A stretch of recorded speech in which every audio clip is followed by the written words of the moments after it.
the Best Bets show, presented by our fine sponsor, BetRivers, all made possible by our overlords at the Field of 68.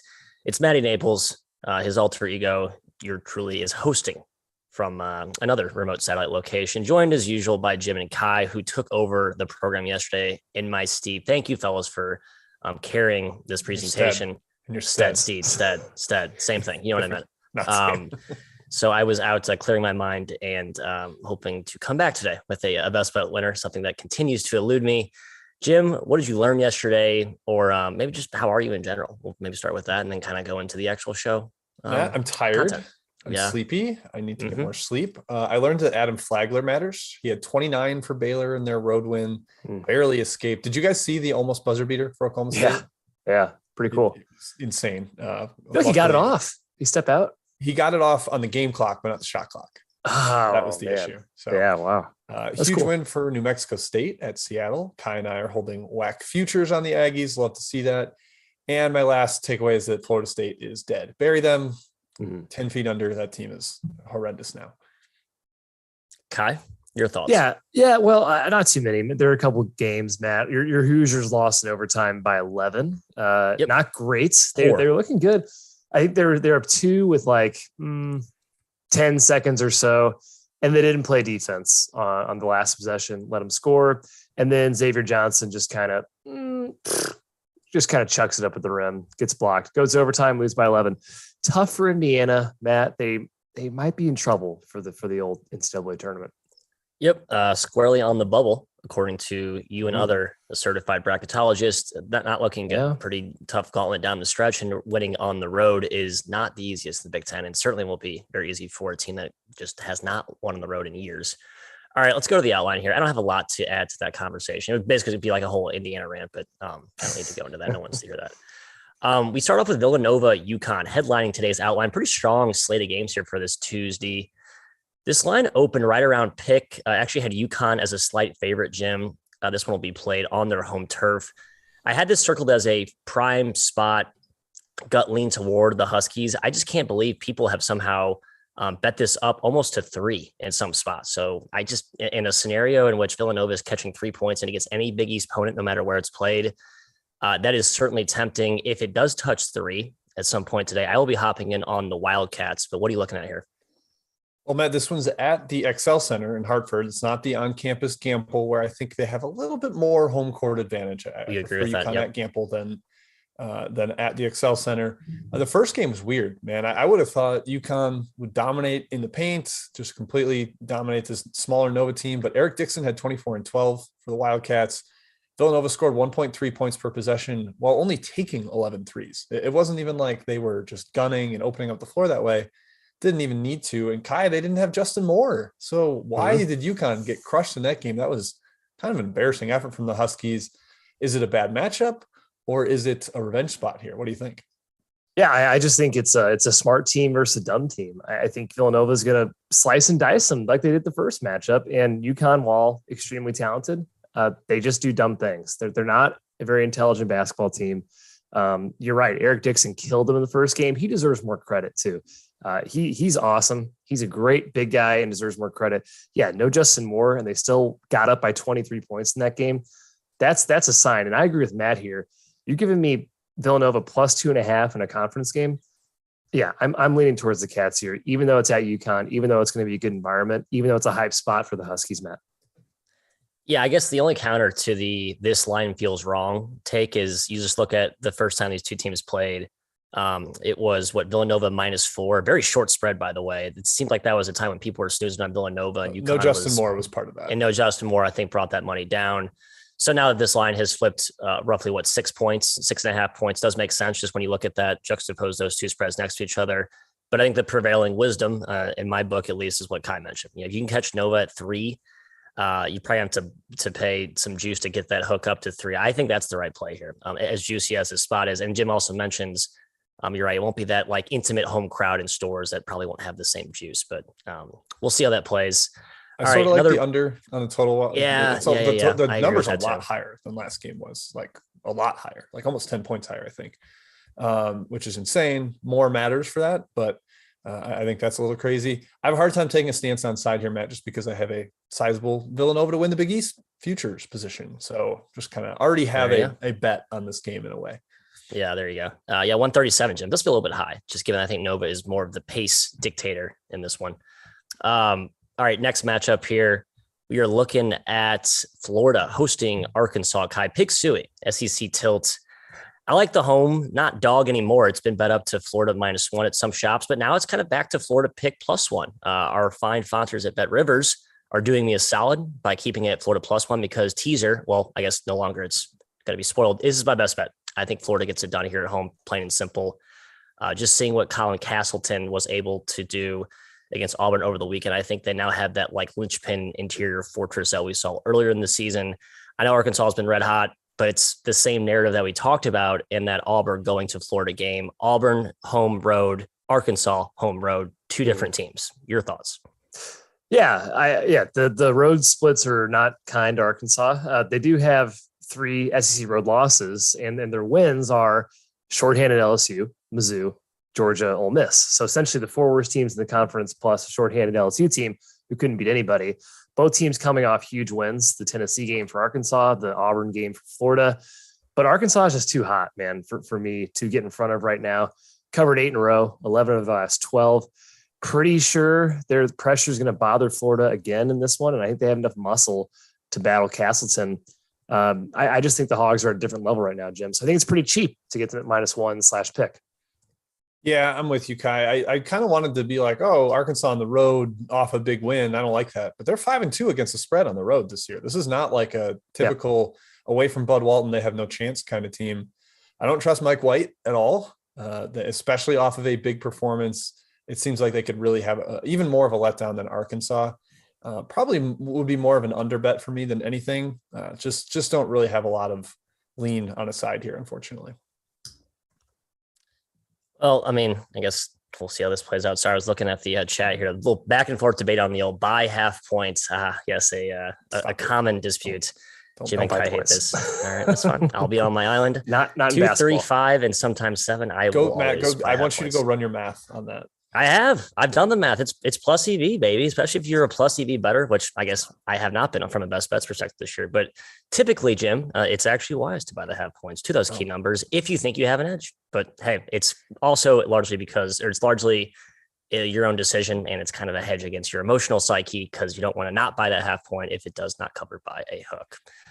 All right, next game here. Iowa hosting Michigan State. Another game I think we all have a pretty strong opinion on. We had the same discussion or one very similar when Iowa was hosting Michigan. I believe that game opened around 6.5, 6, and we all just kind of had, really? Iowa -6 over Michigan? And Michigan covered that game, and now we have a deja vu scenario, Mr. McKeon, in which I think we're all looking at this one saying, Smarty's catching 6? Mm-hmm. Now you have to caveat with the obvious Iowa awesome at home, Michigan State sort of reeling, but feels like too many points for me. It is too many, Matt. It's my best bet. Michigan State +6. I had some of this at 7 last night, and what planet is that the correct spread? I do not understand whatsoever. These teams in my mind are pretty much equal. So even if you give Iowa 4, even 5 points for home, that's still a huge number to lay here. I know Iowa's up to 16 in KenPom. They still have 1 Q1 win this year. They have 1 win against the top 45 in KenPom. This is not a super great team. The Ohio State one was impressive, but this is just too much, man. Michigan State, lost 4 or 5, but Tyson Walker, his performance late last game was the reason people were excited for him to come to East Lansing in the first place. Hopefully he uses that as a jumping off point. They get their offense a little bit back. And defensively, I think they're able to at least contain Iowa's supernova offense. So I like Michigan State here +6. It is my best bet, Jim. Yeah, I'm with you. It's too high. This number was, I rarely recently, Kai, have said anything to you and Matt about a number that like jumped off the page at me, but I was like, what is this? What's going on here? Michigan State's competitive. They're going to hang around in this one. I think they've got, maybe they don't have perfect guys to match up with the Murrays, but there's at least enough there. Izzo should have a solid game plan. I know he's been disappointed with their effort lately. You'd have to think at some point that's going to come around. He's just kind of too good of a motivator. Iowa's only 9-7 against the spread at home. That surprised me. They're not like the invincible juggernaut, the Auburn or the Texas Tech, where a team has just been unbelievable covering numbers at home. So I'm not as terrified of them as I typically am. Michigan State's reeling, but this is kind of a buy low spot. And I think the number is what it is because of Michigan State struggles, but it's too high. Yeah, I found there's a 2x2 graphic that someone tweeted about the shot quality Iowa, a team that I think we associate with getting the utmost top-notch quality shots, buoyed by the elite cheers that they have. But really, they actually haven't been getting super high quality looks so far in Big Ten play. So there is, I think, some reason to believe that some regression is in store. I also think Michigan State is those forwards just can't continue to play as poorly as they have. And they've been really carried by that guard, that backcourt. Tyson Walker had his breakout game last game. Hogard's obviously been terrific, but Gabe Brown needs to wake up. Obviously a key piece in this matchup here. All right, let's go to our last game here before we get to chat round one. Headed out west. We had a Mountain West showdown, Jim. We're going up to Boise. In fact, potato country, where the Broncos will be hosting San Diego State. This is a rematch of one of the ugliest games I've watched to date this season. In the first one, I believe they prevailed, or the Broncos prevailed at Viejas in a rock fight, just disgusting affair. Now they're going back up on to the Pac Northwest area and only catching 2 points. It does feel a little short, I'll be honest, but I think my gut does lean toward the Aztecs. What's your take on this one? Yeah, big time split decision in the chat on this one. There are a couple guys on each side, I think. I am on the under. Best bet. Boom. I think the under was easy money in the first game, not even 80 points, but there's some things from that I think you can take away for this matchup. Boise State's not really going to score inside. They're a team that likes to drive, not a ton of shooting outside of Shaver and sometimes Dagenhart. And that's, you can't do that against San Diego State's pack line. And I think San Diego State's just poor offensively, and they've got a lot riding on Matt Bradley's performance. Kai, you can throw Acott or Kegab at him, and he could struggle with the athleticism, the length. Man, that first one had some weird extenuating circumstances with schedule. San Diego State off a COVID pause, Boise at the end of a condensed schedule because of a COVID pause. So it's probably why it was, so ugly, but 120 is still high enough for me to take the under. It's a little bit against market, but I like the under, Kai. Yeah, let's remind the people at home, 42-37 was the score of the first game. That was one of the ugliest games, maybe the ugliest game of the season. Boise's resume rocks. They're a tournament lock, and they're in line for a pretty good seed here. San Diego State's getting better, but they could use another big win. That road win at Fresno was huge. This would be enormous towards solidifying their spot in the field. Number one defense in the country right now, San Diego State. That is incredible. It's so hard to score on this team. Mountain West opponents are shooting 42.5% from two. That is the lowest in the conference. San Diego State is blocking nearly 17% of their opponent's shots. That's Nate Mensah. Killing it inside, and they lead the league in turnover rate. So while Boise is a better offensive team than San Diego State, I think the Aztecs are so good defensively. I also think this is their game. So I do lean towards San Diego State at +2. Yeah, a lot going on here. So let's just start with the total first. It's Jim's best bet. Did close 124 in that first matchup. So now it opened 119. Actually been bet up to 121. So if you're buying what Jim's putting down, you actually got 2 extra points of value there. I think the under makes a ton of sense. First of all, Boise, you just got, Acott back last game. He looked like a shell of himself, did not provide much of anything on offense after missing the prior, 3 or 4 games. San Diego State, we talked about how much we loved the return of Lamont Butler being a catalyst to the offense. He's really done nothing to help that offense. Him and Trey Pulliam don't really offer a lot from an offensive scoring perspective. It's a lot of Matt Bradley, a lot of reliance on Baker Mazar to make shots, and there's really no diversity in the offensive options for the Aztecs. So I think they struggle to score here, especially on the road. Agree with my colleague Jim. Nothing else to add. It's chat mob time. Who's my czar today? You know who your czar is. Jim, start us off. Come on. It's clarified in our private group chat before the show. You always act like it's a surprise. It adds to the mystery of the viewership, Jim. Ooh, it's going to be Kai or Jim. Ooh, which is why everyone tunes in, obviously, right? That's the best part of the show. That's it. All right, Matt, from Scott H., Rhode Island at St. Bonaventure. He loves the Bonnies, thinks they're rolling. Do you agree? Yeah, I don't like the Bonnies laying this many points against a team that anecdotally should be a pretty good underdog in Rhode Island. Although at this point, I'm just kind of all the way out on Rhode Island in general. So I think it's a little high, to be honest, but not in any rush to take the Rams. Kai, you get our alma mater. Hosting Tennessee. Tennessee off the loss at Arkansas. Tigers are kind of in a condensed schedule spot themselves. They played Friday, they played Sunday, now they're playing Tuesday. 3 in 5 days. What do you think? 10.5. It might be a touch too high. We've seen Mizzou compete at home. It's not a lot of confidence in that, but it feels a little bit high. Tennessee might just be like a little bit sleepy this one. Although Tennessee, anecdotally, tends to kill the worst SEC teams, tends to play better against the lower competition. Yeah, Tennessee plays Auburn this weekend. Maybe you get some look ahead there. Yeah. I lean towards Mizzou, but I'm not. I don't really bet Mizzou games much anymore because my pessimism overrides my objective handicapping. Yeah. All right, Matt, in the CAA, a couple people called this a fishy line. Charleston at Northeastern. Charleston, I think, has been bet to a favorite on the road. Northeastern has been maddening this year. What do you think?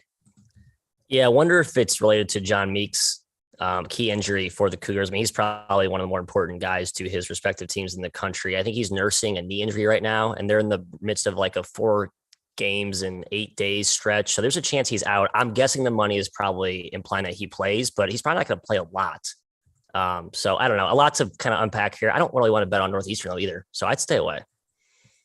Fair. Kai, in the Big Ten, maybe not the 2 worst teams, but Northwestern has certainly struggled. They're hosting Nebraska. Do they blow out the Cornhuskers, who that's kind of their thing? They get blown out. I don't know if Northwestern can blow them out. I see Northwestern winning by like 20 or something like that. And then Nebraska makes a comeback in the second half. Makes it a little bit interesting. I'd probably lean towards Nebraska at +11. Yeah, that's a hard not touch for me. Not touching it, but lean. Yeah. Matt, in the MAC, Northern Illinois at Eastern Michigan, 2 teams that have, I don't know, kind of been going in different directions. I feel like Northern Illinois has played a little better in league play, whereas Eastern Michigan has stunk. Anything for you on that one? Yeah, the price does feel a little short with Eastern Michigan, a team I've been backing stubbornly most of the season. I finally watched this team play, and I think Jordan Majeski pointed out how poor their shot selection was. And when you finally get a chance to see it, and I hadn't watched them in over a month, it is bad. And they have talent, but the shot selection intelligence just isn't there. So I'm in no longer trusting this mode, no longer trusting this team mode. So not backing them, even though I think it is a little short. Kai in the Summit League, Leg Show, asking about St. Thomas, who I believe covered by a half point this weekend. The Tommies. South Dakota State. What a job breaking their 11-game losing streak against the number. They are on the road at North Dakota. They're playing currently. Oh, really? It's going on right now, huh? Halfway through the first half. Yeah. Live bet. Okay.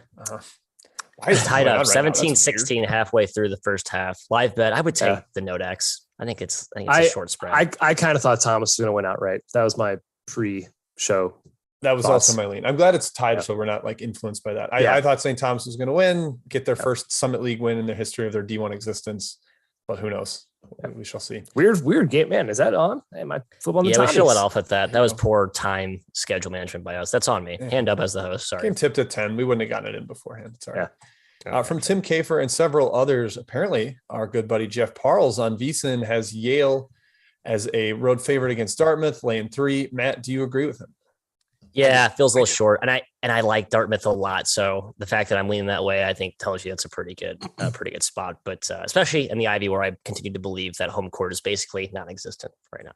Yeah, first game was a battle at Yale. I watched most of that game. Both teams had a young forward emerge and have big games. Maybe that happens again. I still like Yale though. I just think they're better. Kai, out west from the Paris, his lock was the Bakersfield Poly under. Ooh, that seems like some of the direction you got to lean. 2 hideous offenses. Anything else for you on that one? I'm looking at the total. Sure. 126 and a half. Yeah, I guess I lean that way. I don't know. I don't trust either team. I guess I lean towards Bakersfield, but they've been terrible. -2 seems short. It does seem short. I went with Kai there.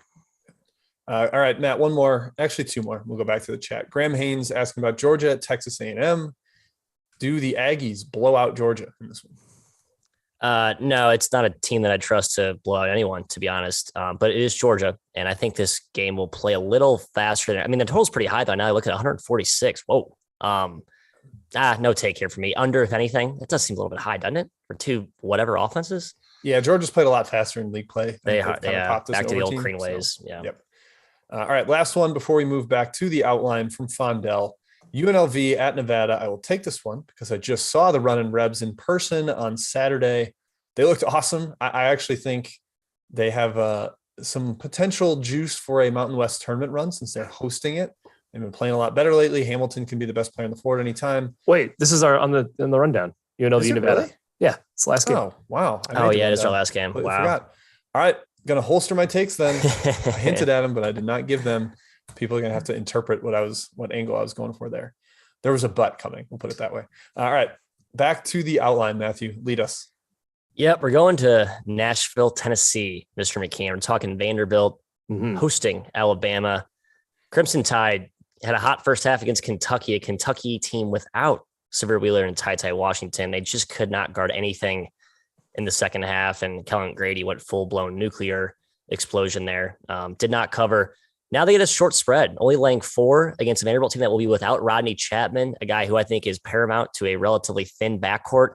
However, Liam Robbins is looking like his old self. And when I say old, I mean back to Minnesota in Drake ways. 2 straight starts, basically had his best game of the year against Texas A&M. So that's really the key to this handicap. It's like, what is this Vanderbilt team without Rodney Chapman, but now with the healthy Liam Robbins, especially in this matchup against Alabama, who can really exploit more slower plotting bigs on the perimeter? Well, Alabama's 2-10 against the spread their last 12. That stat shocked me. That does seem bad. They have not been playing very well. And Vanderbilt, 5-1 ATS last 6, but Chapman's been lineups. Without Chapman, I don't really trust Vanderbilt. I think he really is an important piece for them, even with healthy Liam Robbins here. It's interesting. There's a couple record SEC standings angles here. Alabama's trying to avoid going sub 500, and if Vanderbilt wins, they'll actually tie Alabama in the standings, which is crazy. They already have their most SEC wins since 2018. Vanderbilt does. So Stackhouse getting that program back. 4 feels a little bit cheap to me, but on the road, Alabama can lose to anyone, which you kind of said about Arkansas earlier. Mizzou, Georgia, they have losses 2-6 against the spread on the road. Vanderbilt probably thinks it's a winnable game. Without Chapman, I don't really try to trust them, Jim.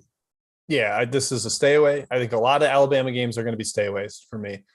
Even at home, they've let a lot of teams in the back door. When they've been playing well, they still, they can't cover a -5 or -7 because they can't finish. They can't close late. They don't get good shots when the defense is really focused on taking away the rim. They end up just heaving threes, and they're not that good a shooting team. That's kind of the sneaky, or maybe not secret with them this year. It's a team that takes a ton of threes that doesn't make any. It's a problem. So Matt, yeah, if Chapman was in, I might be tempted to take Vandy. With him out, I'm going to stay away. I don't like betting the Tide right now. Yeah, just to clarify, I know someone in the chat mentioned, Chapman's been out the last 2 games, but I think the point I'm trying to make, or the point we're trying to set here, is now he's out, but you have full Robbins back, and then his 3rd game. So like you kind of have the 2 dynamics intersecting in unison there. I kind of shocked the total's been bet up in a game where you. Matt, you muted yourself. You muted yourself, buddy. You still muted yourself. You're still muted. You're still muted. You're still muted. He doesn't know what he's doing. He is just completely lost. All right, Kai, let's be adults and continue talking here. I love technology. Let's go to Kansas State at Kansas. Matt will maybe someday figure out. Maybe you're muted in the testing Zoom. One, two. Matt. Testing. Hey. Yes, it's in the Zoom. Yes, it's in the Zoom. Yes, it was in the Zoom, Jim. Thank you. My awesome point was, I'm surprised his total's been bet up. I think Liam Robbins is an under type player, so I'm a little confused why the total was bet up from 151 to 154. Alabama just played its slowest game of the year, basically, against Kentucky, weirdly. Yeah. Had 170 points, but it was only 64 possessions.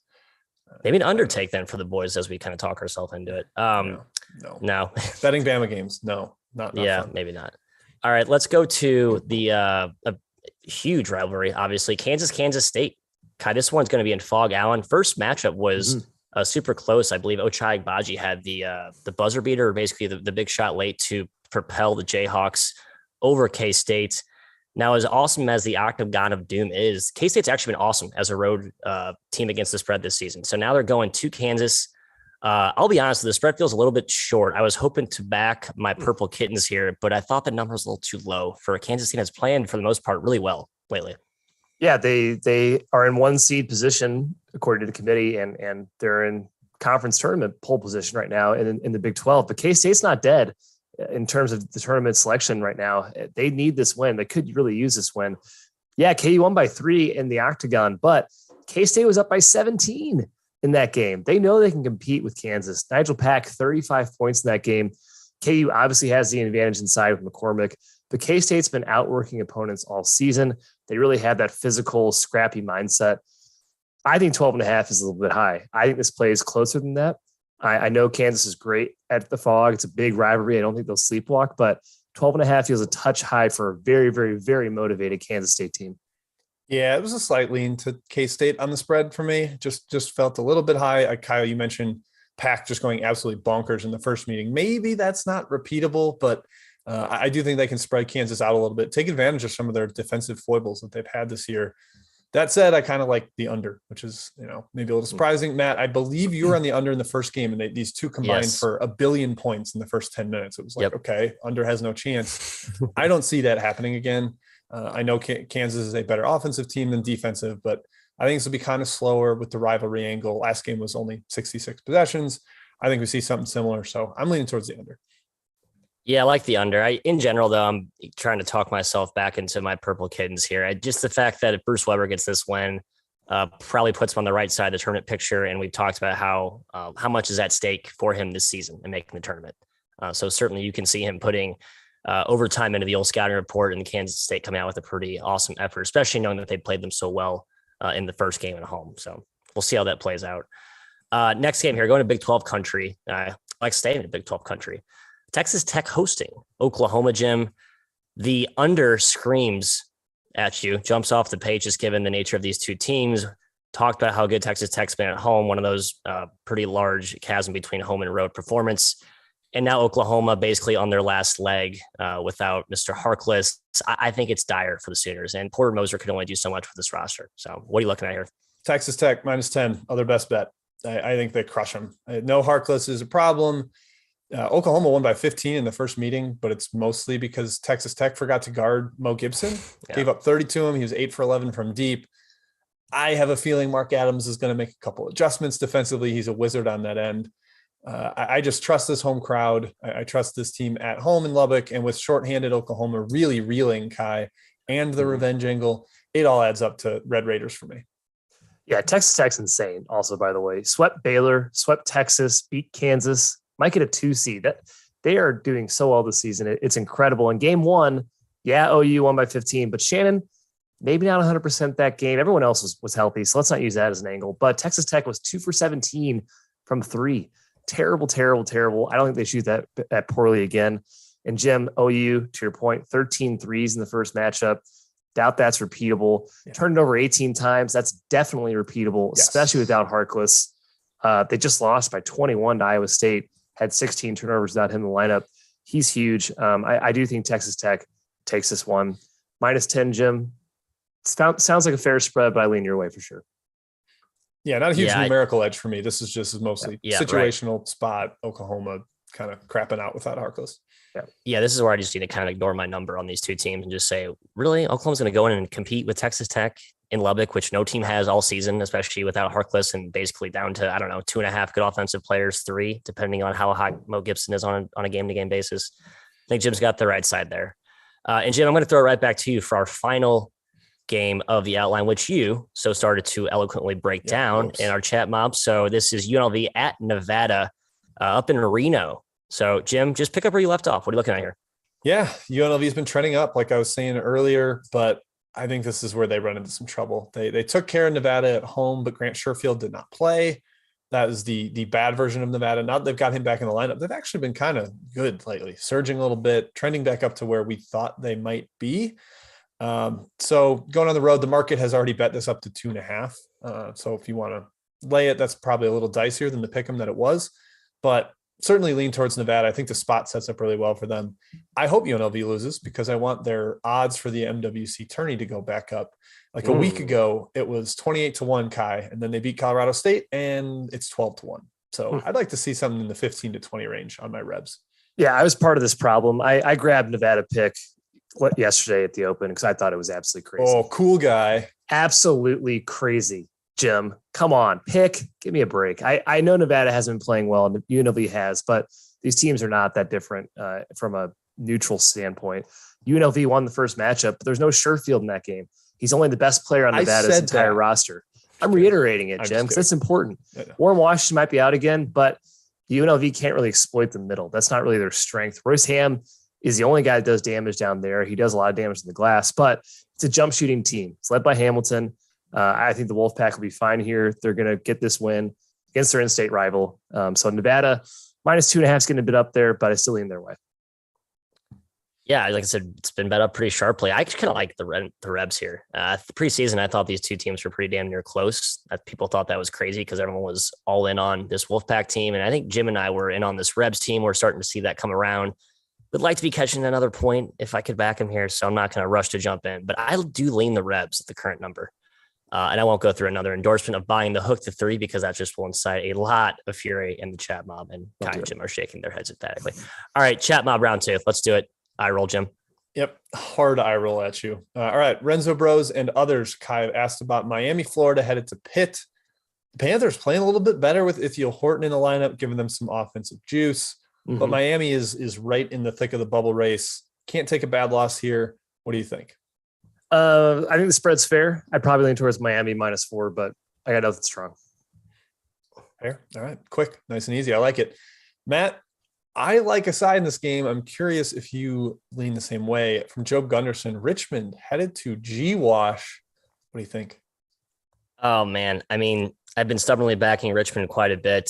They've just, for a team who I think is well coached, has a knack for blowing leads, and I think they could potentially do something similar here. They're going to G-Wash, Jim, where they're catching 7 now. Been bet up. And I like my Colonials now. They're playing better, especially at home. So I would actually lean with my home Colonials here. Jamie and Christian, the boys. I do as well. They've been sneaky competent lately. Yep. Impressed by the Colonials. All right. A year and a half late. Kai, a 2-pack from Ryan Abramowitz in the MAC. Central Michigan headed to Ohio. That's your first inquiry. Big spread. I lean towards Central Michigan +17, but I had no confidence fading Ohio.